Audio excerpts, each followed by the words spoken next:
ये कहानी एक पिता के लिए आपकी सोच बदल देगी। दुनिया के हर घर में छोटे छोटे कारणों की वजह से ही बाप बेटों में मनमुटाव या कभी कभी ऊंची आवाजों में झगड़े होते रहते हैं। ये कहानी भी बाप बेटों के ऐसे ही रिश्तों पर आधारित है। गौरव अपने पिता के हमेशा टोकते रहने वाले स्वभाव की वजह से काफी परेशान रहता था। रूम का पंखा चालू करके कहाँ चले जाते हो? सुबह हो गई फिर भी लाइट क्यों जल रही है?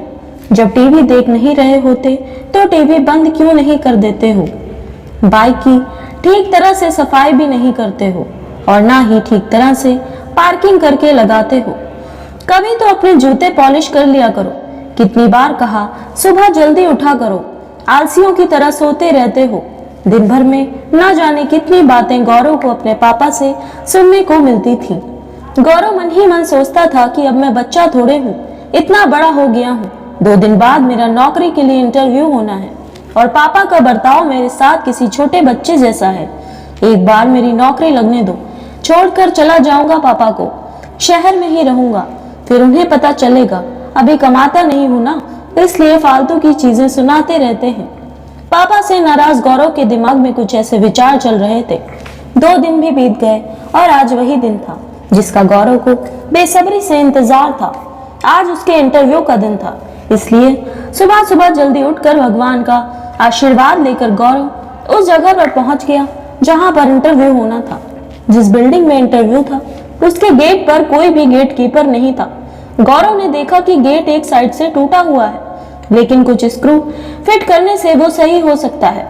उसने रुककर स्क्रूज को टाइट कर दिया और गेट को सही करने के बाद वो बिल्डिंग में घुस गया। बिल्डिंग में फ्लोर पर एक ऑफिस जहां पर इंटरव्यू के लिए व्यवस्था की गई थी। जैसे ही गौरव पर पहुंचा तो उसने देखा कि ऑफिस के बाहर लोगों ने इधर उधर जूते निकाल रखे, जबकि वहां पर जूते चप्पल रखने के लिए स्टैंड रखा हुआ था। ये देखकर अचानक अपने पापा की याद आ गई, जो उसे भी जूते चप्पल रखने को लेकर हमेशा टोकते रहते थे। गौरव से रहा नहीं गया, उसने बेमन सभी जूतों और चप्पलों को स्टैंड पर अच्छे से रख दिया। अंदर प्रवेश करने से पहले उसकी नजर ऑफिस के बाहर कई सारी लाइटों पर गई, जिनकी बिल्कुल जरूरत नहीं थी। सूरज की रोशनी थी कि लाइट्स बंद रहे तो भी कुछ फर्क नहीं पड़ने वाला था। उसने बाहर सारी लाइट किया, फिर ऑफिस के अंदर प्रवेश कर गया। गौरव ने देखा कि ऑफिस में 20-25 कुर्सियां रखी, लेकिन आगे की 10 को छोड़कर बाकी की कुर्सियां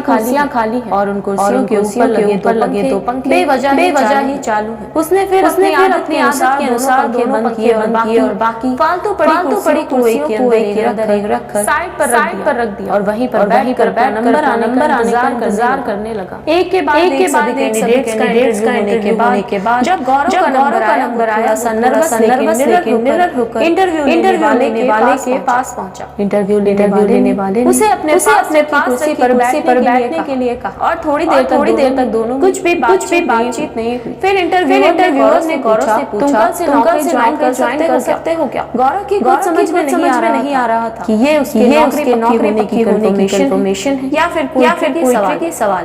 बाद इंटरव्यू लेने वाले ने सैलरी और काम करना है ये बताया। तब गौरव को यकीन हुआ कि जॉब पक्की हो गई है। गौरव बहुत खुश था, लेकिन समझ नहीं पा रहा था कि ना कोई सवाल पूछा और ना ही एक्सपीरियंस के बारे में पूछा। फिर कैसे उसे जॉब फाइनल कर लिया गया। उसके चेहरे का एक्सप्रेशन देख इंटरव्यू लेने वाले ने खुद ही कहा, कुछ सवाल और पेपर कभी काबिलियत नहीं बता पाते। हमने इस बिल्डिंग में पेश करने से लेकर परीक्षा कक्ष तक कुछ अव्यवस्थाएं सेट करके रखी हैं।